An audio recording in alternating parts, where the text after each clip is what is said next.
While Perkins felt his problems didn't amount to much, his 40-year career and accomplishments do indeed. At 32, Anthony Perkins received a late-night call that nearly shattered him. A gossip columnist threatened to expose his secret affairs with men, promising to publish names if Perkins refused to play along. For a rising star still defined by Psycho, the threat was devastating. Exposure meant career ruin, studio abandonment, and public humiliation in a time when homosexuality was branded a crime. That moment marked the turning point of his life, when fear and desire collided under the brightest lights of Hollywood. But to understand how Perkins reached such a crossroads, we must first step back to his beginnings. Anthony Perkins was born in 1,932 inches, New York City, into a family already tied to the stage. His father, Osgood Perkins, had made his name as a distinguished Broadway actor, admired for his elegance and voice. Yet his sudden death when Anthony was only 5 left the boy adrift. His mother, Janet Esselstyn, shouldered the weight of raising him, but their relationship was distant, even cold. Perkins grew up shy, awkward, and deeply insecure, traits that would later seep into the fragile characters he played on screen. The 1,930 seconds and 1,940 seconds were a world of contrasts. Big band music filled the air, crooners like Bing Crosby and Sinatra dominated the radio, and glamorous film stars lit up cinema screens across America. But the atmosphere carried an unspoken rigidity. Masculinity was strictly policed. Anything outside the narrow boundaries of heterosexual norms was condemned as immoral or dangerous. Psychiatry labeled homosexuality a sickness. Laws in many states still sent men to jail simply for being caught together. This was the climate in which Anthony Perkins came of age. As a teenager, he found escape in the theater. Plays offered him a refuge, a place where he could disappear into characters more confident than he ever felt himself to be. He spent hours imitating voices, rehearsing gestures in the mirror, and listening to cast recordings of Broadway shows. In boarding schools and later at Rollins College in Florida, he became known as the lanky, sensitive boy, with piercing eyes, who seemed almost born for the stage. Yet those who knew him also noticed his guardedness, his reluctance to reveal his inner life. By the late 1,940 seconds, Hollywood was preparing for a new wave of talent. The war was over, television was on the rise, and the movie industry craved young actors who could embody the anxieties and dreams of a changing generation. Perkins, tall and thin, with a haunted quality behind his smile, seemed made for this new era. His path from uncertain youth to national recognition was about to begin, propelled by both his natural gifts and the emotional wounds that never quite healed. Anthony Perkins arrived in Hollywood at the dawn of the 1,950 seconds, a time when the studios still controlled every aspect of a young actor's life. He was tall, 6'2", with a lean, angular frame and an air of boyish vulnerability. Casting directors saw something different in him, something that stood out against the square-jawed leading men of the day. His first screen appearances were small, almost tentative, but critics quickly took note of his raw presence.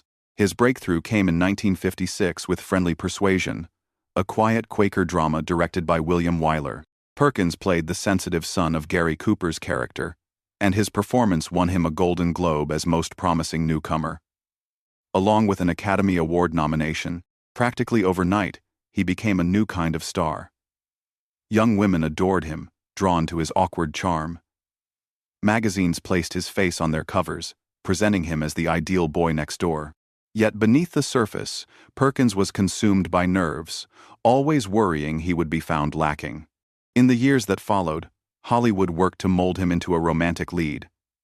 He starred opposite Sophia Loren in Desire Under the Elms and Audrey Hepburn in Green Mansions, but he was not comfortable in the role of heartthrob. He lacked the easy confidence of Rock Hudson or Tony Curtis. His intensity came from a different place, a deep well of insecurity that made him magnetic in darker, more complex roles. On Broadway, he dazzled in Look Homeward Angel, showing he could carry a stage as easily as a screen. Then, in 1960, came the role that would define his entire career. Norman Bates, in Alfred Hitchcock's Psycho. The part was risky. Studios hesitated. Perkins was still marketed as a matinee idol, and playing a repressed, knife-wielding motel owner could have ended that image overnight. Yet Hitchcock insisted. Perkins brought layers of humanity to Norman, making him both terrifying and heartbreaking. The performance was electrifying. Audiences gasped, critics marveled, and Perkins was forever etched into cinema history. But stardom came with a double edge. While Psycho made him immortal, it also trapped him. Studios struggled to see him as anything other than the haunted figure behind the Bates Motel desk. Perkins knew his career depended on balancing the image of sensitive leading man with the shadow of Norman Bates. And all the while, another shadow pressed closer. The secret life he could not reveal. Behind the flashing bulbs and glossy studio photographs, Anthony Perkins lived in constant tension. Hollywood, in the 1,950 seconds and 1,960 seconds, demanded heterosexual perfection. Studios arranged dates, published rumors, and even staged romances to sell the illusion. Perkins, though, was quietly drawn to men. In private, among trusted circles, he explored parts of himself he could never show in public. One of his earliest significant relationships was with actor Tab Hunter. Both were rising stars, both marketed as clean-cut dreamboats for teenage audiences, and both carefully monitored by studio publicists. They met at a Hollywood hotel pool, their connection immediate. Friends recalled that their romance lasted several years, though always in secrecy. They attended theaters separately, slipping into the same row only after the lights went down. Studio executives, fearful of scandal, often paired them with female co-stars for publicity shots. While behind the curtain, Perkins and Hunter built a fragile love in whispers and late-night visits. Perkins was also connected to other men in Hollywood's hidden network.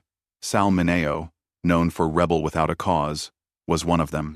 Biographers note that their bond was less public, more coded, but part of a web of young actors who found solace with one another in an unforgiving industry.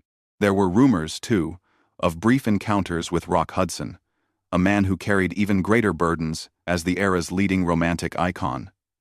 Each relationship was shadowed by fear. If a gossip columnist caught them together, the consequences could be catastrophic. The studios controlled more than their roles. Contracts contained morality clauses. Being exposed as gay could end a career overnight. Perkins, already typecast after Psycho, could not afford another label attached to his name. He became cautious, even paranoid. Dates were arranged in private homes, on drives along the coast, in borrowed apartments. There were no public dinners, no affectionate gestures where cameras might intrude. Love had to exist in fragments, stitched together in the margins of fame. Yet these stolen moments gave him strength. Perkins was shy, even painfully so, but in intimacy he found tenderness and acceptance. Tab Hunter later described him as sensitive, deeply aware of the masks both men were forced to wear. That shared understanding was both a comfort and a curse. Every embrace carried the risk of exposure. Every secret rendezvous could be the one that ended everything. And then came the threat that made those risks terrifyingly real. A gossip columnist calling with promises to expose names. The walls around Perkins's private life began to tremble. The phone call came late, a voice dripping with menace. A gossip columnist claimed to know everything. The men Perkins had loved. The names whispered only in safe rooms. Unless he cooperated, unless he fed stories or played along, it would all go to print. For Anthony Perkins, the threat was suffocating. His entire career, so carefully built, could collapse with a single headline. This was the early 1,960 seconds, the height of Hollywood's moral stranglehold. The Hays Code still ruled, forbidding anything that hinted at homosexuality. Studios buried scandals at any cost. Perkins, already marked as Norman Bates in the public imagination, risked becoming a double outcast. Typecast as a killer on screen and condemned as deviant off it. Fear turned into physical pain. He grew thinner, more nervous, always looking over his shoulder. Roles began to slip away. After Psycho, he should have had his pick of scripts. Instead, offers dwindled. Directors doubted audiences could see him as anything but a troubled man. Rumors of his private life, though never splashed across tabloids, still circulated in industry whispers. Producers hesitated. Contracts dried up. His once bright career dimmed, not in a blaze of scandal, but in a slow suffocation of silence. The emotional toll was crushing. Friends noticed his loneliness, how he filled hotel rooms with music to drown out thoughts. He avoided interviews where personal questions might corner him. He retreated into himself, building a fragile armor of wit and charm that barely concealed the fear beneath. Hollywood demanded smiles for cameras, but inside, he was unraveling. By the late 1960 seconds, the isolation deepened. His relationship with Tab Hunter had ended under the weight of secrecy. Other romances flickered but could not survive the constant hiding. The pressure to conform grew heavier, and Perkins, exhausted, sought safety and distance, often fleeing to Europe for film roles that carried less scrutiny.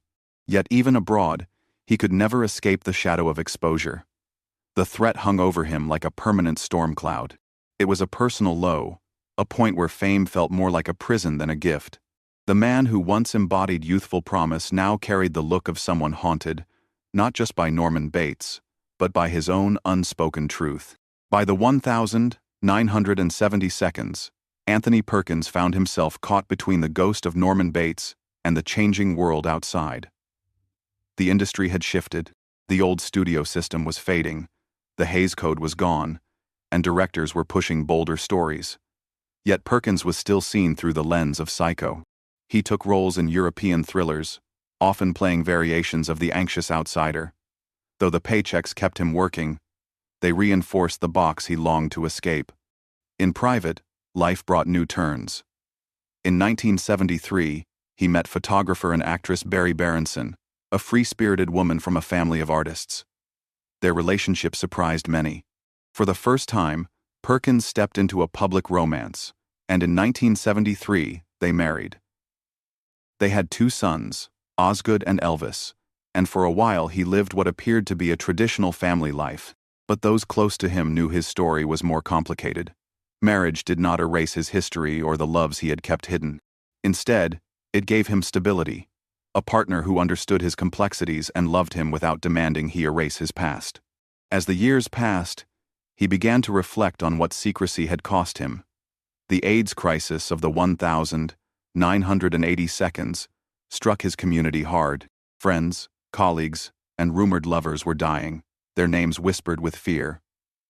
Perkins himself contracted the virus, though he kept it quiet for years. He continued to work, reprising Norman Bates in sequels, often speaking of the character with a strange fondness, as though Bates had become both his curse and his shield. In interviews, he remained guarded, careful never to reveal more than he intended. By the early 1990 seconds, illness had weakened him. In rare, candid moments, he acknowledged the loneliness of his double life.